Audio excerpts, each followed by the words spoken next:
Boa noite, doutores e doutoras! Sejam todos muito bem-vindos a mais um Fala que eu Sustento. Hoje, quinta-feira, dia 6 de março de 2025, 18h18. Estamos aqui ao vivo para falar a respeito de sustentação oral. Hoje, nosso tema: como você faz para fechar os seus primeiros contratos de sustentação oral? Sejam todos muito bem-vindos, meus caros. Doutora Júlia Marques, seja muito bem-vinda. Pessoal aqui das Meritíssimas prestigiando a gente, olha que beleza. Pessoal lá da faculdade do Unipam, sejam todas muito bem-vindas, minhas caras e meus caros, meus prezados. Hoje a gente vai falar de um tema muito especial, principalmente para quem está, digamos, na fase inicial aí da carreira na advocacia, na parte de sustentação oral. Não significa dizer que às vezes você é um iniciante, né? Mas principalmente para quem às vezes até tem dificuldade. A gente já fez sustentação oral, mas não fez sustentação oral, digamos, de uma maneira remunerada ou com uma remuneração adequada e justa. Então, meu objetivo aqui hoje é falar a respeito de estratégias e cuidados que você deve ter no momento de buscar o fechamento dos contratos de sustentação oral, principalmente aqueles que sejam os primeiros, mas claro, né, alguns desses cuidados aqui são cuidados universais e por isso mesmo podem ser aplicados e devem ser aplicados todo dia nos seus respectivos contratos de honorários. Pessoal, vamos aguardando aí o pessoal chegar. Estou vendo aí que a doutora Paloma também acabou de chegar. Muito bem-vinda. Boa noite, doutora Paloma. E antes que o pessoal chegue para a gente poder já entrar no nosso conteúdo, vamos lembrar aqui, toda terça e toda quinta, 18h18, é dia de Fala que eu Sustento. Aqui no nosso programa, a gente fala sobre insights, fala sobre experiências, fala sobre conteúdo, fala sobre teoria, mas principalmente fala sobre prática da sustentação oral. Ah, mas Varela, para que você fala de sustentação oral? Gente, para quem ainda não se aterrizou e para quem ainda não está ciente, o ramo da sustentação oral, né, o nicho da sustentação oral, na minha visão, é talvez o mais lucrativo, o mais interessante em termos de inteligência financeira da advocacia. Se você ainda não percebeu isso, veja como que é fácil de notar. Quando você faz um contrato de sustentação oral e efetivamente presta o serviço de sustentação oral, geralmente o serviço ele é bem remunerado e, além de ser bem remunerado, ele tem uma fácil execução no seguinte aspecto, não no sentido de que é fácil sustentar, é fácil organizar a logística do serviço de sustentação oral, porque normalmente o serviço de sustentação oral, ao contrário dos outros tipos de serviços advocatícios comuns, como a assessoria jurídica, como a condução de processos judiciais, é um serviço muito curto, muito breve. Dependendo da situação, boa noite, meu querido Cremilson, que está chegando aí, sempre prestigiando aí as nossas lives, seja muito bem-vindo, meu caro. O serviço da sustentação oral ele tem um prazo muito curto de duração, então, a depender das circunstâncias, doutora Amanda também, que costuma prestigiar nossas lives aí, seja muito bem-vinda, acabou de chegar também, muito boa noite. Ao contrário dos demais serviços, a sustentação oral, quando você fecha o contrato e, digamos, faz o passo a passo correto, tanto no que diz respeito à estratégia, quanto no que diz respeito aos memoriais, quanto em relação à própria execução da sustentação oral, se você for contabilizar, é um serviço que você consegue, a dependendo da situação, em menos de 1 hora conseguir, do início ao fim, concluir ele inteiro.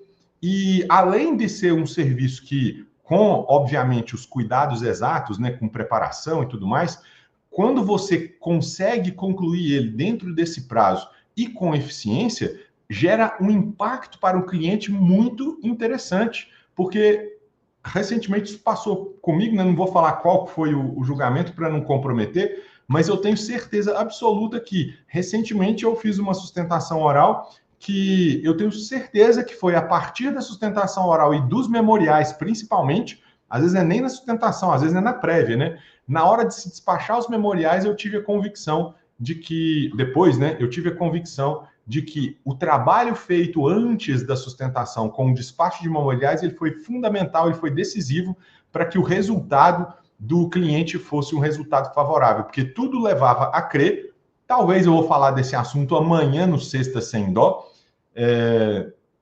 porque aí eu preciso falar só no privado, né? Não posso falar aqui no público. Quem ainda não está sabendo, toda sexta-feira, às 11h11, nós fazemos um encontro privado, isso só para quem está inscrito. Então, se você não está inscrito no Sexta Sem Dó, que é a nossa live de sexta-feira às 11h11, basta entrar aqui no meu link aqui na bio, né? No meu perfil, e fazer a sua inscrição lá. É totalmente gratuito, é totalmente online, e toda sexta, 11h11, a gente comenta situações relacionadas à sustentação oral, a gente presta consultoria, dá ajuda para outros colegas, de uma maneira que a gente não consegue fazer aqui na parte pública. Por isso mesmo o nome, né? Sexta Sem Dó, porque não tem papa na língua, não tem conversa, digamos, diferente. Lá é papo reto, é dia a dia, é campo de batalha, é troca de experiência, troca de dúvida.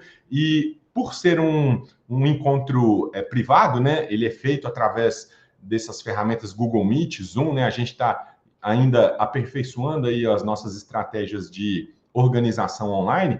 A gente tem a possibilidade também de trocar experiências, digamos assim, tete a tete, né? Aqui nas lives é importante porque o pessoal participa e tudo mais. Contudo, no Sexta Sem Dó é muito mais próximo, é muito mais, digamos, raiz, né? Muito mais emotivo. Então, a primeira Sexta Sem Dó a gente fez na semana passada, foi excelente. A gente teve fechamento de contrato de honorários, a gente falou de fechamento de contrato, falou de precificação de contrato de honorários. Falamos aí com o doutor Guilherme, que estava passando por algumas dificuldades na primeira sustentação oral, e eu dei várias dicas já direcionadas para o caso dele, né, específico. A gente deu lá uma consultoria, tudo gratuito, tudo online, justamente porque o nosso intuito é contribuir para que os advogados eles consigam entrar nesse mundo da sustentação oral, que é um nicho extremamente vantajoso. E por isso mesmo que eu escolhi o tema da live de hoje como você vai fechar os seus primeiros contratos de honorários. Quais são os cuidados que você tem que ter no fechamento dos seus contratos? Como é uma área muito interessante, muito lucrativa e que pode ser explorada por qualquer advogado de qualquer tipo de nicho, não importa se você é civil, não importa se você é do penal, não importa se você é trabalhista, sustentação oral tem em todas as esferas. Doutor Paulo Jeremias, né, seja muito bem-vindo. E como é um nicho que pode alcançar qualquer esfera, ele é útil para qualquer tipo de atuação, independente de qual que seja a sua área de especialidade.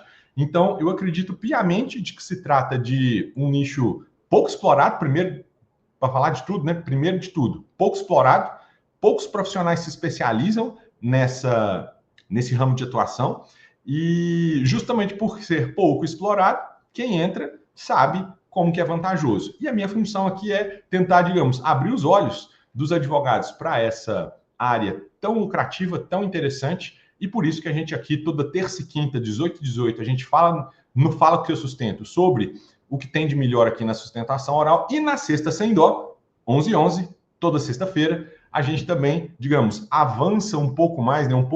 É um papo um pouco mais avançado. Olha, ó, se eu não me engano, não, acho que é o doutor Guilherme, não é o Guilherme Ferreira, não. Seja muito bem-vindo, doutor Guilherme. Acho que era outro doutor Guilherme, não era o Guilherme Ferreira, que falou conosco no Sexta Sem Dó da semana passada. E aí, pessoal, hoje o nosso objetivo aqui é trocar ideias, e agora já vou entrar direto no tema, é trocar ideias sobre como fechar contratos de sustentação oral, seus primeiros contratos de sustentação oral. Por que eu escolhi esse assunto para falar aqui com vocês hoje, meus caros? Primeiro, eu queria compartilhar uma experiência própria. Como que foi como foram, né, as minhas primeiras experiências em relação a fechamento de contratos de honorários advocatícios de sustentação oral? Primeiro, quando eu comecei na minha advocacia e quis fazer uma sustentação oral pela primeira vez, eu tinha muita emoção, eu tinha muita inspiração, eu tinha muita vontade de fazer sustentação oral. Quem aqui já acompanha a minha história há mais tempo sabe que na época de faculdade eu fiz um júri simulado lá na prática jurídica e gostei demais. Eu cheguei a fazer um júri real com o meu pai quando eu era estagiário, lá em 2003, né, se eu não me engano, 2002, 2003. Eu fiz um júri real e gostei muito, né, daquela experiência de usar a palavra para poder convencer, para poder defender o seu cliente. E muito embora eu não seja da área penal, né, eu me os meus caminhos foram ir para a área civil, apesar de eu não ser penalista, de eu não ser criminalista, aquela ideia de defender oralmente, com argumentos, né, o seu cliente sempre me agradou demais. E aí, a partir disso, quando eu comecei na advocacia e comecei a fazer sustentação oral, eu simplesmente não tinha noção de que a sustentação oral ela é um serviço adicional, ela é um serviço opcional em relação ao contrato de honorários advocatícios comum. Quando eu comecei a minha advocacia, qual que era a ideia que eu tinha? Quando eu comecei a advocacia, eu pensei, cara, tudo que tiver ao meu alcance como advogado, eu tenho a obrigação de fazer para que o cliente possa ganhar o processo. E aí, eu simplesmente não tinha a ideia de que a sustentação oral é um serviço, repito, adicional e opcional em relação ao serviço comum. Então, quando um cliente te contrata para fazer, por exemplo, uma ação de cobrança, uma ação possessória, ou qualquer outro tipo de serviço jurídico tradicional, é extremamente importante que, primeiro, o advogado ele tenha clareza de que naquele contrato de prestação de serviços advocatícios não está incluída a ideia dos serviços opcionais e adicionais, como é o caso da sustentação oral. Então, para começo de conversa, se eu fosse dizer aqui, qual que é a dica número 0 para que você consiga fechar contratos de honorários na área de sustentação oral especificamente e, consequentemente, aumentar a sua lucratividade do seu escritório, aumentar a lucratividade da sua atividade advocatícia, dica número 0, né? O passo número 0 você precisa ter clareza de que, como diria, eu fico brincando isso em sala de aula, né? Como diria o filósofo, uma coisa é uma coisa, outra coisa é outra coisa. Ou seja, não se trata quando você faz um serviço advocatício, não significa dizer que o serviço advocatício ele abranja tudo que é possível fazer no universo para alcançar os objetivos em favor do cliente. É claro que um advogado empenhado, um advogado zeloso, ele vai fazer tudo que está ao seu alcance. Mas a gente precisa, em primeiro lugar, pessoal, lembrar que a nossa profissão, antes de mais nada, ela é um serviço. Quando a gente presta um serviço para uma pessoa, é nada mais justo do que esse serviço seja um serviço remunerado. Você não advoga sobrevivendo de luz. Você não advoga por caridade. A não ser algumas pessoas aí que, de fato, já estão trilhardárias, já estão ricas e fazem advocacia só por diversão. Não é o meu caso. No meu caso, a advocacia é a minha profissão. Uma das, né? É uma das minhas profissões. Então, se é a minha profissão, eu trabalho com isso, e se eu trabalho, eu tenho o direito de ser remunerado por aquele trabalho, por aquele serviço que eu presto. Então, ter essa clareza é de suma importância.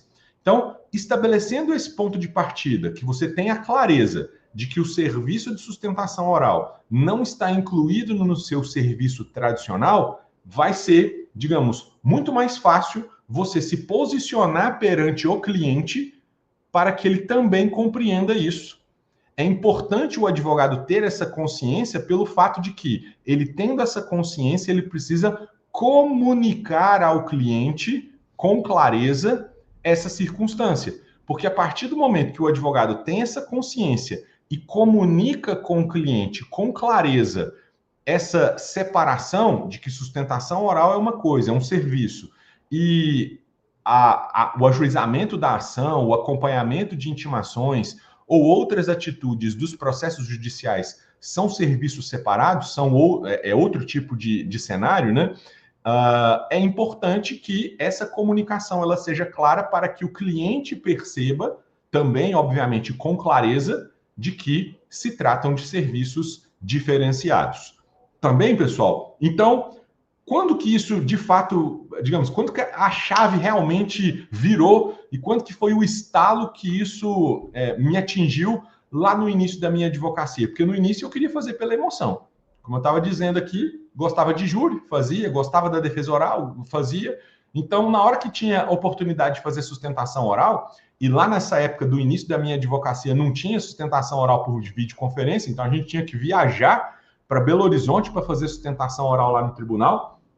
O máximo que eu falava com o cliente você quer que eu vou lá em Belo Horizonte fazer sustentação oral? Você paga as minhas despesas de viagem? E olha que naquela época nem as despesas de viagem eu cobrava direito, porque eu cobrava só a gasolina, por exemplo, do carro e um ou outro almoço ou um lanche, alguma coisa assim, tudo com notinha. Só que quando você coloca na ponta do lápis e você usa o seu carro próprio para fazer um deslocamento de viagem, isso tem um custo de manutenção do carro envolvido. Porque se você for ficar usando o carro toda hora, se você só está ressarcindo a gasolina, depois você vai ter prejuízo. Porque você vai ter que levar o carro para revisão, você vai ter que trocar pneu, você vai ter que trocar peça e por aí vai. Então, hoje que a gente tem, digamos, uma visão um pouco mais abrangente, mais empreendedora da advocacia, a gente sabe que tem alguns custos que eles precisam ser dimensionados com maior clareza para que você não tenha prejuízo na sua atividade profissional. Mas esse papo é para uma outra live. O que eu quero falar aqui para vocês, já que a gente está falando de primeiro contrato de sustentação oral? Que quando eu fazia esses contratos de sustentação oral lá atrás, apenas pelo ressarcimento, isso acabava gerando, na realidade, um prejuízo para a minha atividade. Porque, pare e pensa, pessoal, se você não cobra honorários para fazer uma sustentação oral e você vai ter que gastar o seu tempo para, por exemplo, ir até a Belo Horizonte ou qualquer outro estado, se você vai ter que se deslocar para poder fazer um serviço de sustentação oral e você está apenas sendo recompensado, sendo ressarcido das despesas, quer dizer que aquele tempo que você está se dedicando ao cliente é um tempo que não está sendo remunerado em contraprestação. Então, se você fica um dia inteiro, por exemplo, para fazer uma sustentação oral, porque você tem que viajar, fazer a sustentação e depois voltar, e você não cobra nada mais por isso, quer dizer que é como se naquele dia você não tivesse trabalhado. Você já parou para pensar nisso? Quem aí está me acompanhando? Ó, a Mariana chegou aí, o doutor Júnior também, a doutora Letícia. Quem aqui já parou para pensar sobre isso, pessoal? Que se você fizer uma sustentação oral e não tiver uma remuneração de honorários advocatícios atrelado a ela, você, na realidade, você está perdendo dinheiro, é como se você não estivesse trabalhando naquele dia.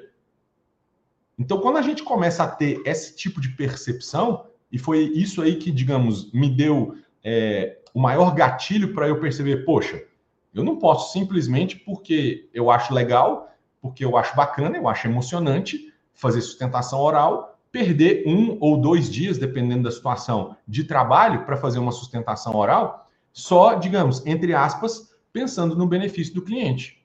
É nobre, é importante, com certeza, mas, pessoal, se é atividade profissional, a gente tem que agir profissionalmente. Se é uma atividade profissional e a gente tem que agir profissionalmente, a profissão, o serviço, ele é remunerado. Então, nada mais justo que a remuneração aconteça. Beleza? Pessoal, quando a gente parte desse ponto de que a gente tem consciência de que a remuneração ela é justa, de que a gente comunica com o cliente que uma coisa é uma coisa, outra coisa é outra coisa, qual que é o segundo passo que a gente tem que ter para o terceiro, na verdade, né? Foram 2 dicas, né? Terceira dica. Então, qual que é a terceira dica, a terceira estratégia que a gente tem que ter consciência para se preparar quando a gente faz um contrato de sustentação oral, um contrato de prestação de serviços advocatícios de sustentação oral? O cuidado de ter uma cláusula expressa no seu contrato de honorários. Pessoal, cláusula expressa no contrato de honorários é indispensável. Ah, Varela, mas eu ainda não fiz sustentação oral. Meu cliente acabou de chegar. Eu já vou falar de sustentação oral com ele? Não. O que eu recomendo, pessoal, como um cuidado nesse primeiro momento é quando você fecha um contrato de honorários com o seu cliente, um contrato de prestação de serviços advocatícios com o seu cliente, e você não vai ter um modelinho de contrato? Você não pega um modelo de contrato? Você não tem um modelo? Se você não tem, advogado, pelo amor de Deus, dá um jeito de arrumar.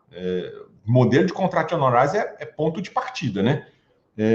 Mas nesse modelo de contrato de honorários, é importantíssimo que você tenha uma cláusula expressa sobre a sustentação oral. Inclusive, hoje, eu postei um carrossel lá no meu perfil falando de um modelo de cláusula de contrato de honorários. Um modelo, né? Um modelo de cláusula para contratos de honorários. Depois, se você não conferiu, confira lá. Que eu acredito que seja muito valiosa, porque a partir do momento que você coloca uma cláusula sobre sustentação oral no seu contrato de honorários, você já tem esse primeiro ponto garantido de, pelo menos um primeiro ponto, né, garantido de clareza em relação à comunicação com o seu cliente. Porque, pessoal, por experiência própria, eu já vivi isso. Eu já tive essa dificuldade. Lá no início da minha advocacia, nas primeiras vezes que eu ia falar que eu ia cobrar por uma sustentação oral, alguns clientes me perguntavam: ah, doutor, mas isso aí já não é seu serviço, não? Ah, doutor, não é isso aí que você faz, não? Eu já não estou te pagando para você me defender? Então, pessoal, quando você, lá no contrato inicial, por exemplo, você está sendo contratado para ajuizar uma ação de cobrança. Se você tem lá no seu modelo de contrato de honorários uma cláusula sobre honorários de sustentação oral, e nessa cláusula está falando de maneira muito clara que a sustentação oral não está incluída, aí você, se eventualmente for questionado pelo seu cliente lá na frente, você vai dizer: não, o serviço de sustentação oral é um serviço separado, é um serviço opcional, um serviço autônomo, e, consequentemente, ele não está incluído. Aí você pode até mostrar o contrato de honorários para ele. Então, repito, se você, quem aí, pessoal, está me acompanhando, tem cláusula de honorários de sustentação oral no seu modelo de contrato de honorários advocatícios? Ou quem não tem? Eu quero saber aí de vocês. Eu falo: eu não tenho modelo, ou eu tenho modelo, mas não tem essa cláusula dentro do meu contrato, ou não estou nem sabendo disso, eu estou aterrissando aqui agora. Me deem um feedback aí para eu sentir como é que está o modelo aí de contrato de honorários que vocês ultimamente vêm utilizando. Porque se no modelo de vocês não tem uma cláusula de contrato de honorários de sustentação, pessoal, eu recomendo a vocês, dá uma conferida. Na hora que terminar a live aqui, dá uma conferida lá no meu carrossel, que eu falo sobre esse tipo de cláusula. Eu coloco até um modelo lá de cláusula que você pode utilizar para que essa comunicação com o cliente ela seja uma comunicação tranquila, pelo menos na maioria das vezes, tranquila, para que você não tenha nenhum problema quanto a isso. Então, se você tomou esse cuidado de colocar cláusula, se você tomou esse cuidado de fazer uma comunicação importante com o cliente, qual que é a quarta, na verdade, né? O quarto cuidado que você vai ter que ter? O quarto cuidado que você precisa ter, pessoal, no momento de fechar os seus primeiros contratos de sustentação oral, é estabelecer uma estratégia de abordagem no que diz respeito ao momento de falar de sustentação oral. O momento em que você tem que falar de sustentação oral com o seu cliente, pessoal, é um momento que importa muito. Porque se você está sendo contratado ali, num primeiro momento, para abrir uma ação, ou seja, para ingressar com uma petição inicial, por exemplo, ou se você está sendo contratado para fazer uma defesa, como é o caso aí da contestação, ou seja, você está no inicinho do processo, não teve nem sentença, você já vai falar de sustentação oral? Não é prudente. Não é prudente. Porque naquele momento inicial, pessoal, se você, a não ser que isso seja uma estratégia assim, muito bem construída, mas isso é papo mais avançado, a gente pode falar numa outra oportunidade. Mas já que a gente está falando aqui de primeiro contrato de sustentação oral, então quando você está fechando um contrato de prestação de serviços, não é o momento correto de falar de sustentação oral lá naquele momento inicial. Porque se no instante inicial que o cliente está te contratando para entrar com uma petição inicial ou uma contestação, você já incluir um serviço adicional que é a sustentação oral, isso vai aumentar o ticket, né? Que é uma linguagem empresarial que a gente usa, mas vai aumentar o valor dos seus honorários para algo que só vai, um serviço, né? Que só vai ser prestado no futuro e provavelmente no futuro longínquo. Então pensa, se o seu cliente, pensa aí com a cabeça do seu cliente. Você está indo lá contratar um advogado. O advogado te cobra 10 mil de honorários para te fazer uma defesa daquilo que você precisa lá na hora, uma inicial ou uma contestação, por exemplo. E aí ele fala que além desses 10 mil para entrar com a inicial ou para entrar com a contestação, ele também vai te cobrar 5 mil para fazer uma sustentação oral, que talvez vai acontecer 2 anos, 3 anos, 4 anos, 5 anos depois. Ou seja, ele nem tem como dizer quando que a sustentação oral vai acontecer, porque não tem nenhum recurso colocado em pauta para julgamento. Então, se você naquele momento que já está fechando um contrato de 10 mil, você fala que tem que fechar o contrato é de 15, porque 5 mil daquela parte é de sustentação oral que vai acontecer sabe-se lá quando, você diminui as chances do cliente te contratar como um todo. E em termos estratégicos, pessoal, é interessante que você, de propósito, não fale sobre honorários de sustentação oral naqueles momentos iniciais. Por quê? Porque é justamente para que o cliente feche o contrato com você e, ao fechar o contrato com você, lá na frente, no momento oportuno, provavelmente depois que ele já tiver te pago os honorários advogatícios iniciais, aí você vai ter um ambiente, né? Você vai ter um momento mais propício de dizer, ó, tem um serviço adicional que você pode contratar agora, que é o serviço de sustentação oral. Então, pessoal, quando você utiliza de estratégia para o momento adequado, na hora de você abordar o assunto ser explorado, isso aumenta as suas chances de ter um fechamento de contrato. Se você não utilizar o momento estratégico ideal, significa dizer que você vai diminuir as chances de o cliente fechar um contrato de sustentação oral com você. Varela, o que você me recomenda, então, para que... Qual que é o momento adequado de você falar sobre sustentação oral com o cliente? Algum tempo depois, e aí não tem regra matemática, viu, pessoal? Algum tempo depois, mas não muito, nem pouco, tem que ser algo equilibrado, e já já eu vou falar desse equilíbrio. Algum tempo depois da distribuição do recurso para o relator. Então, quando o seu processo chegou lá na segunda instância, é lógico que isso aqui é uma regra geral, né? Tem situações que você pode até falar antes, mas, como regra geral, quando o seu processo chega na segunda instância e, estando na segunda instância, algum tempo depois ele já foi indicado para o relator, significa dizer que o processo ele já está, digamos, em um momento de análise por parte do relator. E essa análise por parte do relator, o ideal é que ela seja feita a partir do momento que o advogado já fez o despacho de memoriais. Então, falar de sustentação oral com o cliente, pessoal, é importante, o momento, né?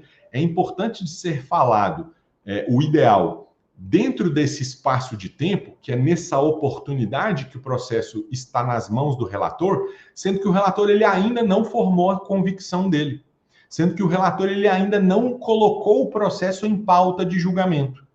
Porque dessa maneira você garante, pelo menos, provavelmente, né? Provavelmente você garante que o relator ele ainda não tem uma opinião formada, ele ainda não tem conhecimento profundo do processo, e você pode, através do despacho de memoriais, fazer uma abordagem inicial estratégica, e isso aumenta as suas chances de ganhar a causa. Como isso aumenta as chances de ganhar a causa, isso também valoriza o seu serviço. Então, o momento ideal que eu dou de dica aí para vocês, pessoal, é esse. Fale com o seu cliente sobre a sustentação oral e aí junte, né, o serviço de sustentação oral com o serviço de despacho de memoriais. Geralmente é importante fazer um pacotão aí, né? Fazer os dois juntos, porque os dois juntos é que tem a maior eficiência, né? Que tem a maior eficácia. Quando você faz esse pacotão, e esse pacotão ele é utilizado em um momento adequado, que esse momento, algum tempo depois da distribuição do processo para o relator, isso aí tem impacto muito significativo. Então, pessoal, como que você vai calcular? Aí é uma dica extra, né? Um bônus. Como que você vai calcular esse tempo ideal aí de abordagem em relação ao relator? O ideal, pessoal, é que você faça uma pesquisa rápida, ou seja por telefone, seja por WhatsApp, seja na internet mesmo, com outros advogados, com servidores, ou pelos dados de publicação no site do tribunal, para você ter uma ideia de uma média de quanto tempo o relator leva para colocar um processo em pauta. Então, você pergunta aí a alguns colegas, fala, doutor Varela, lá sei lá, na 10ª Câmara Civil do TJMG, você sabe me dizer mais ou menos quanto tempo que eles colocam os processos em pauta para julgamento? Se você conhece algum advogado que faz muita sustentação oral em uma Câmara específica, provavelmente ele tem essa informação, ele tem essa ideia. E quando ele tem essa ideia, ele vai falar, é mais ou menos uns 6 meses. É mais ou menos um ano. Então, isso aí vai mudar de caso para caso. Então, quando você faz essa pesquisa e tem pelo menos uma ideia de quanto tempo o relator ele demora para colocar um processo em pauta, o ideal é que você aborde o relator na metade desse tempo. Então, se o relator geralmente coloca um processo em pauta em 6 meses, você já pode fazer a primeira abordagem com 3. Porque aí provavelmente ele ainda não completou a análise do processo, mas também não está muito longe dele fazer isso. O que não pode é ter exagero. E o que é exagero? Exagero é, o processo foi distribuído hoje, semana que vem você já está lá despachando com o cara, sendo que o processo não é urgente. Então, pessoal, isso representa, digamos, uma agilidade, né, exagerada. A agilidade exagerada, ela não é estratégica. A agilidade exagerada, ela é negativa.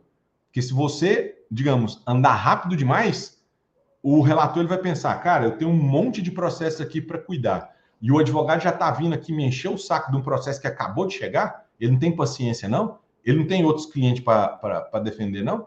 Então, isso gera uma percepção negativa. Então, o ideal é tentar buscar um prazo aí de equilíbrio. E aí fazer uma pesquisa, ou com colegas, ou na internet, ou no WhatsApp, enfim, tentar identificar geralmente qual que é o tempo médio de pauta de um recurso para que você identifique aí o momento ideal para poder fazer essa abordagem, beleza? Então, escolhido aí o tempo estratégico, né, o momento estratégico de fazer esse tipo de abordagem, a próxima estratégia, a próxima dica que eu vou dar para vocês é o seguinte: quando você for falar com o seu cliente a respeito da sustentação oral, é de suma importância que você seja honesto e transparente para que você explique para o seu cliente qual é a diferença entre um julgamento virtual e um julgamento com sustentação oral. Isso é fundamental, pessoal. Na minha visão, apesar de ser aqui a quinta dica, né? Na minha visão, essa é uma dos pontos-chave, é um dos pontos principais para que você possa fechar um contrato de sustentação oral. Como que funciona essa questão dessa explicação? Pessoal, vocês precisam, no momento de falar com o seu cliente sobre a sustentação, dizer para eles que o recurso, quando ele vai ser julgado, ele pode ser julgado através de 2 caminhos diferentes. O primeiro caminho é o caminho do julgamento virtual. O segundo caminho é o julgamento do julgamento presencial ou por videoconferência, que é quando tem sustentação oral. Então você precisa explicar a diferença de um para o outro para o seu cliente. E qual que é a maneira mais fácil de você explicar a diferença de um para outro? Eu costumo usar, e aí eu recomendo vocês, né, pessoal, sempre usar uma linguagem acessível para o cliente.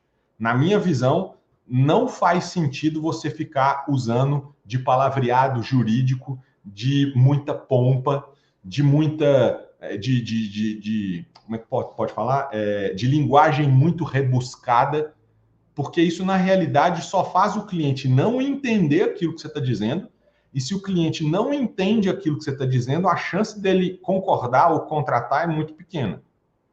E outra coisa, quando ele contrata porque ele não entendeu, às vezes corre o risco dele falar mal de você. Porque na hora que o cliente vai comentar, fala, não, o doutor Varela lá me falou que eu tinha que pagar mais R$ 5.000 para ele, e eu paguei porque eu estava com medo, porque eu achei que tinha que fazer, que era obrigado, e eu não entendi nada do que ele me falou, mas eu acabei resolvendo pagar. Gente, se um cliente falar isso para outra pessoa, ele arrebenta com a sua imagem. Ele acaba com o seu nome. Então, na minha humilde opinião, seja honesto e seja transparente com o cliente, use de linguagem acessível com relação a ele, para que ele compreenda com clareza qual que é a diferença do julgamento virtual para o julgamento presencial ou por videoconferência, que é onde tem a sustentação oral. Sabe como que eu explico? Eu digo o seguinte, cliente, o julgamento virtual é um julgamento interno. É um julgamento que acontece só dentro lá do fórum, só dentro do judiciário, e o judiciário ele não julga o processo com a participação do advogado. O advogado nos julgamentos virtuais, ele não está lá para olhar no olho do juiz, ele não está lá para te defender na hora do julgamento, ele não está lá para argumentar os pontos principais do processo. Então, ele precisa ter essa clareza de que o julgamento virtual é um julgamento que acontece sem a participação do advogado. E é exatamente por acontecer sem a participação do advogado, pelo menos em loco, né, naquele momento, para fazer a defesa do cliente, existe uma chance do processo ser analisado de uma maneira inadequada. Então, você diz que o julgamento é um julgamento interno, sem a participação do advogado, e que tem chance da análise do processo não acontecer da melhor forma. A outra modalidade de julgamento, que é o julgamento presencial ou por videoconferência, que é onde tem a sustentação oral, você vai explicar para o seu cliente, você vai dizer o seguinte, ó, a outra modalidade de julgamento, o advogado participa. Na outra modalidade de julgamento, eu, como advogado, eu vou lá, olhando no olho, se for presencial, né? Olhando no olho do juiz, eu vou defender os seus argumentos. Eu vou defender a sua tese. Eu vou defender a sua causa. E ao falar olhando no olho do juiz, normalmente o que a gente percebe é que o juiz dá mais atenção para o processo. Normalmente o que a gente vê é que o juiz ele tem mais cuidado ao analisar o processo. Ou pode acontecer que no momento da defesa, quando você argumenta alguma coisa importante do processo, o juiz ele se atente a algo que ele não se atentou quando ele fez a análise do processo escrito. E aí, algo que eu acho que é muito importante de ser ressaltado, e eu faço isso em praticamente todas as minhas reuniões que eu vou fechar contrato de sustentação oral, eu digo o seguinte, pessoal, hoje o judiciário está atolado de serviço.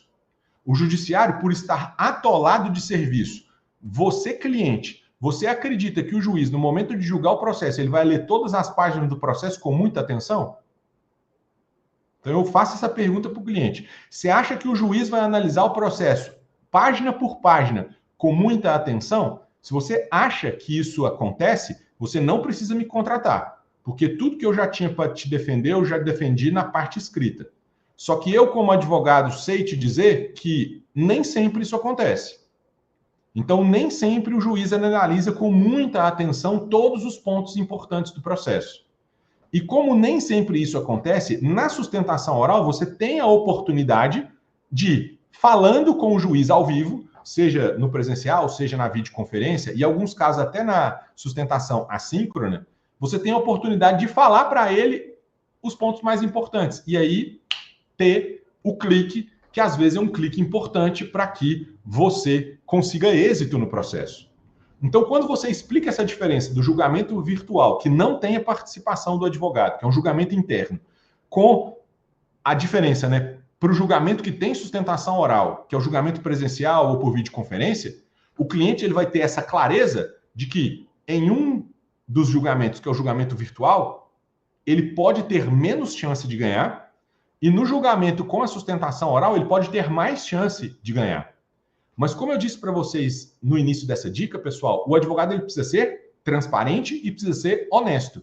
Então, o que normalmente eu faço quando eu faço essas explicações, quando eu digo essas explicações, o que eu faço para aumentar a transparência? Eu viro para o cliente e falo o seguinte, ó, apesar disso, apesar de eu acreditar que a sustentação oral, que o julgamento presencial, ele é um julgamento com mais chances de ganhar, eu não posso te garantir que se você contratar e que se eu fizer a sustentação oral, a gente vai ganhar. Então, você precisa ser claro e transparente com o cliente para falar para ele, ó, não posso garantir que a gente vai ganhar. O que eu posso te garantir é que eu vou me empenhar, eu posso te garantir que eu vou me dar o meu melhor, enfim, aí você pode, digamos, vender seu peixe lá e todas as credenciais que você tiver, você pode e deve utilizar para mostrar para o cliente que você está ali para defendê-lo com afinco, né? Mas é importante que você seja transparente e claro para que ele não te contrate achando que a única maneira dele ganhar o processo é se você fazer a sustentação oral. Ah, Varela, mas se eu falar para ele que ele não é obrigado a fechar o contrato, que ele não é obrigado a fazer a sustentação oral, aí que ele vai me dispensar, aí que ele não vai me contratar. Muito pelo contrário, pessoal.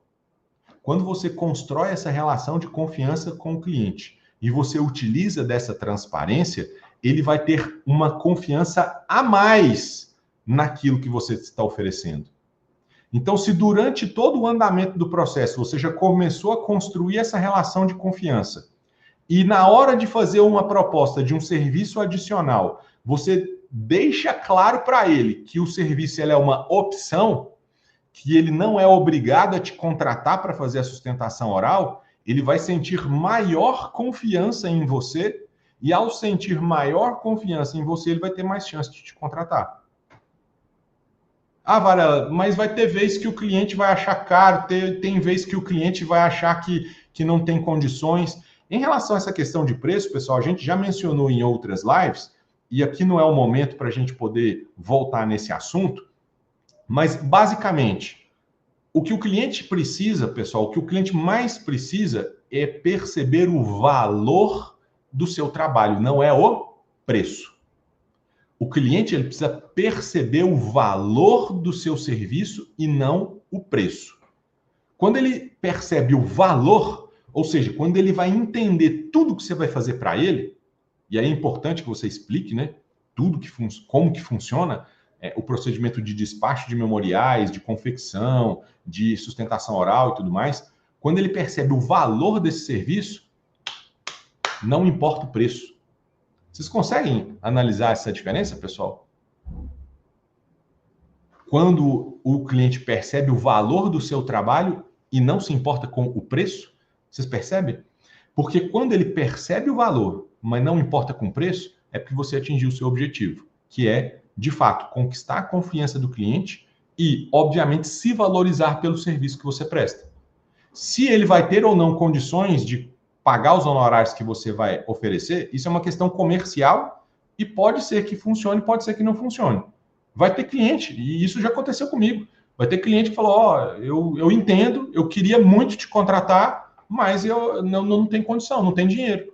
Teve cliente que falou, ó, não tem condição de te contratar porque meu pai está doente, minha mãe está doente, eu tenho filho, eu estou endividada, enfim, eu não tenho como, eu não tenho dinheiro, não tenho condições. Ah, mas vou parcelar em 10 vezes sem juros. Não tem condição, não tem como, estou devendo. Aí o cara me mostra lá o extrato bancário dele, todo zoado, e mostra que não tem condições. Tudo bem. Tem hora que realmente isso acontece e está fora do seu alcance estabelecer o fechamento do contrato. Agora, aquilo que está dentro do seu alcance, que é mostrar o seu valor, isso, pessoal, você tem que se concentrar. E uma das maneiras de você mostrar esse valor é através dessa confiança, é através da transparência. Tá joia? Próximo ponto, pessoal, para a gente já caminhar para o fim, que é um ponto muito relevante. Próximo ponto para que você possa fechar contratos de honorários advocatícios de sustentação, pessoal, é ancoragem. Quem já ouviu falar de ancoragem aí, dá um joinha. Quem nunca ouviu falar, dá um joinha para baixo, não sabe o que se trata. Quem pelo menos está achando que essas dicas aqui estão sendo valiosas, clica no like aí, clica no coraçãozinho para eu saber se tudo isso aqui que eu estou dizendo de alguma maneira está contribuindo aí para vocês, pessoal. Porque a minha intenção aqui é justamente essa, né? Se estiver contribuindo, para mim está valendo. Então, se você acha que essas dicas estão sendo valiosas aí, clica no coraçãozinho, clica no like aí para eu saber se eu estou ajudando vocês. Então, em relação a essa próxima estratégia, que é a estratégia da ancoragem, o que significa ancoragem, pessoal? De uma maneira bem simples, a ancoragem é uma maneira de você estabelecer um patamar de comparação para que o cliente, enxergando esse patamar de comparação, ele consiga enxergar que o valor que você está colocando no seu serviço é um valor que compensa. Ó, o Cremilson aqui está falando que ele nunca tinha ouvido falar de ancoragem. Então, vamos lá, Cremilson. Vou explicar de maneira bem didática. Então, quando você estabelece um patamar de comparação e o cliente, ao enxergar esse patamar, na hora que ele vê o preço, na hora que ele vê o valor do seu serviço, ele compara com a ancoragem, ele faz um raciocínio de que é um raciocínio de que o serviço compensa. Quer ver, Cremilson, como que funciona uma ancoragem na prática? Eu vou te fazer a seguinte pergunta. Cremilson, eu vou fazer uma sustentação oral para você aqui, e essa sustentação oral, como eu acabei de dizer, não é garantida que eu vou conseguir sucesso na sua causa. Mas se a gente conseguir sucesso na sua causa, e eu acredito que usando de todas as estratégias que eu tenho, e aí eu ia explicar tudo aqui, mas eu vou resumir para vocês entenderem, diante de tudo que aquilo que eu posso fazer, e aí você explica tudo aquilo que você vai fazer, eu acredito que a gente tem uma chance de ganhar, uma boa chance, se for boa mesmo, né? Você tem que ser transparente. Eu acho que a gente tem uma boa chance de ganhar 10 milhões de reais com o processo. Então, quando eu digo para o meu cliente, meu Cremilson é meu cliente, que a gente pode ganhar 10 milhões de reais com o processo, o que eu estou fazendo? Eu estou fazendo uma ancoragem. Eu estou estabelecendo um patamar de comparação. Ó, se ganhar sustentação, se ganhar o processo, vou ganhar 10 mil reais. 10 mil não, né? 10 milhões de reais. Então, eu estabeleci a ancoragem. Depois que eu estabeleci a ancoragem, Cremilson, você vai desenvolver, você vai explicar o seu serviço e tudo mais, igual eu falei, e vai estabelecer em determinado momento o preço da sua sustentação oral. E eu te pergunto, Cremilson, se eu te cobrar por esse serviço, de que a gente pode ganhar 10 milhões de reais, se eu te cobrar por esse serviço 0,1% desse valor, você acha que é caro ou você acha que é barato? Ó, a gente tem condições de, na sustentação oral, no processo, ganhar 10 milhões de reais. Se eu te cobrar por esse serviço 0,1%, você acha caro ou barato? Provavelmente você vai achar barato, porque 0,1% de um benefício é muito pouco.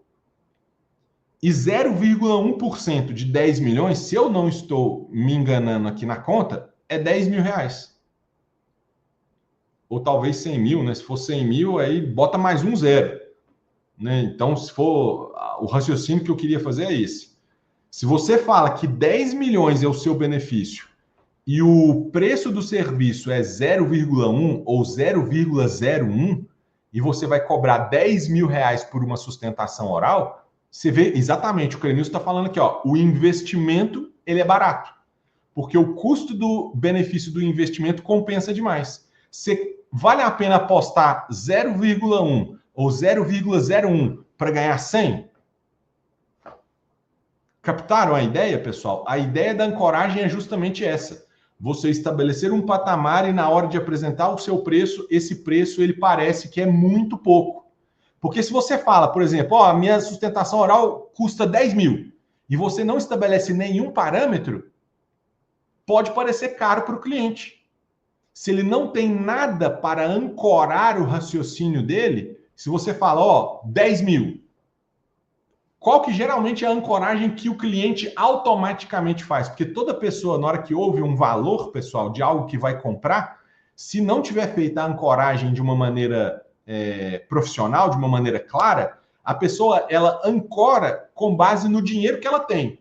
Então, se o sujeito ele não tem 10 mil reais sobrando de boa lá na conta do banco, ele vai achar 10 mil reais caro. Ele pode, né? Ele pode achar 10 mil reais caro. Se o sujeito ele não ganha 10 mil reais por mês ou não está sobrando 10 mil reais por mês, provavelmente ele vai achar caro. Então perceba aí, Cremilson, que ancoragem é algo que a pessoa sempre vai fazer. Só que tem a diferença da ancoragem que você guia, porque você mostra para ela qual que é o parâmetro de comparação que ela precisa utilizar, e tem a ancoragem que ela faz por ela mesma, por ela própria. Porque se ela ancora pelo dinheiro que está sobrando, pelo dinheiro que ela ganha, ou outros fatores que não tem nada a ver com o seu serviço, primeiro, você não tem controle disso. Então, se ela ganha pouco, ganha muito, se ela está sobrando dinheiro, não está sobrando, você não tem controle sobre isso, isso diminui as chances de você fechar o contrato. Agora, se você estabelece um parâmetro de ancoragem, que é um parâmetro que tem relação com o seu serviço, se a gente ganha 10 milhões, então eu vou te cobrar 0,1%. Essa comparação ela tem mais credibilidade. E por ter mais credibilidade, ela é mais fácil de ser concluída, é mais fácil de ser aceita. E aí, eu acabei falando e não falando ao mesmo tempo de uma dica, né, pessoal? De dica de ancoragem na hora de falar do benefício, fale do benefício da maneira mais, digamos, palatável possível. Falar 10 milhões de reais faz bem ao ouvido, né? Se você falar disso como um ganho. Se você for falar de gasto, né, que é de investimento, tente estabelecer uma maneira de você comunicar aquele investimento de uma maneira também palatável, só que em se tratando de gasto, de prejuízo, de dano ou de investimento, que ele pareça um valor pequeno. É muito melhor você falar 0,1% do que falar 10 mil.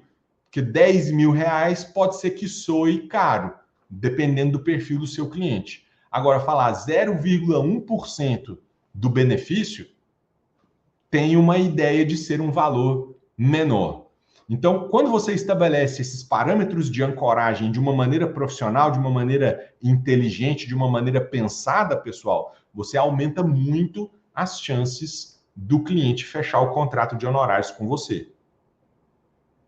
O Cremilson está até falando, ele não vê como um gasto, uma despesa, mas como um investimento para ter ganho no processo. É exatamente isso, Cremilson, que o cliente precisa enxergar.